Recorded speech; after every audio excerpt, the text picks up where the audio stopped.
Hello students, তোমাদের সকলকে স্বাগত জানিয়ে আজকের ভিডিও শুরু করছি।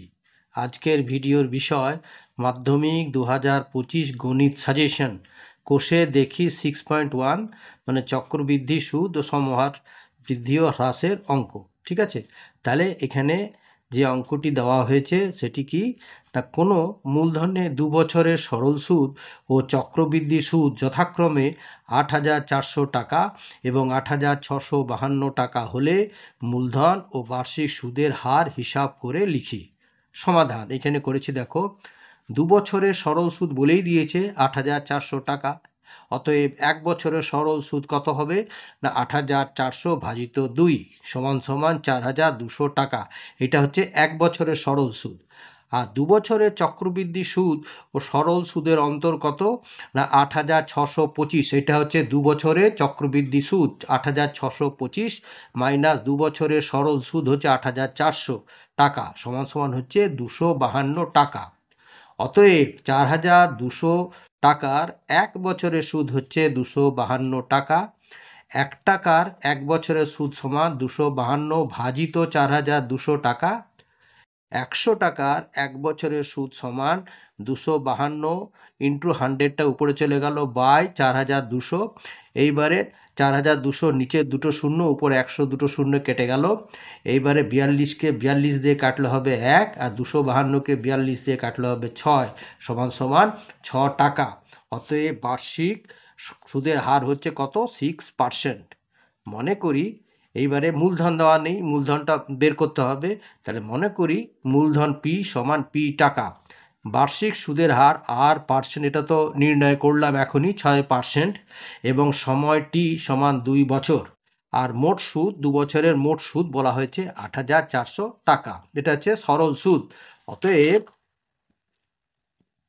শর্তানুসারে আই সমান PTR বাই 100।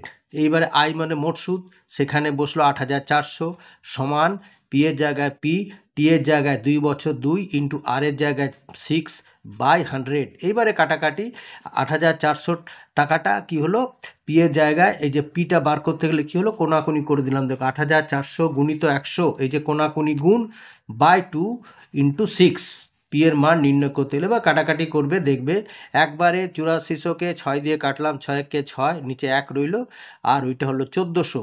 আবার 1400কে 2 দিয়ে কাটলে হবে 700। অতএব আর পি সমান হলো 700 ইন্টু 100 সমান সমান 70,000। অতএব নির্ণেয় মূলধনের পরিমাণ 70,000 টাকা। ঠিক আছে।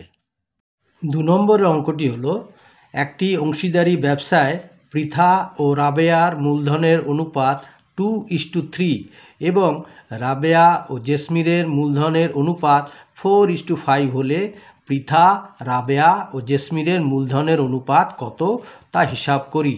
সমাধান প্রদত্ত পৃথা ও রাবেয়ার মূলধনের অনুপাত বলে দিয়েছে 2:3 এবং রাবেয়া ও জেসমিনের মূলধনের অনুপাত বলে দিয়েছে 4:5। এখানে অনুপাত দুটিকে লিখলাম 2:3 এবং 4:5।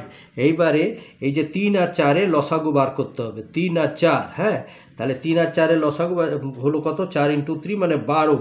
তাহলে উভয় অনুপাতের এই যে এটাকে 12 করতে হবে, 12 এটাকে, তার মানে কি করতে হবে এটাকে 4 দিয়ে গুণ করতে হবে, উভয় পদকে 4 দিয়ে গুণ করতে হবে, মানে 2 ইন্টু 4:3 ইন্টু 4, তাহলে কত হলো 8:12। ওরকম 4:5 মানে এটাকে 12 করতে হবে, মানে 3 দিয়ে গুণ করতে হবে। তাহলে এটা 4:3:5:3 মানে 12:15। তাহলে বেরিয়ে গেল, দেখো এটা পৃথা রাবেয়া, এই যে রাবেয়া আর এটা জেসমিন। সুতরাং পৃথা, রাবেয়া ও জেসমিনের মূলধন অনুপাত 8:12:15। ঠিক আছে। আচ্ছা।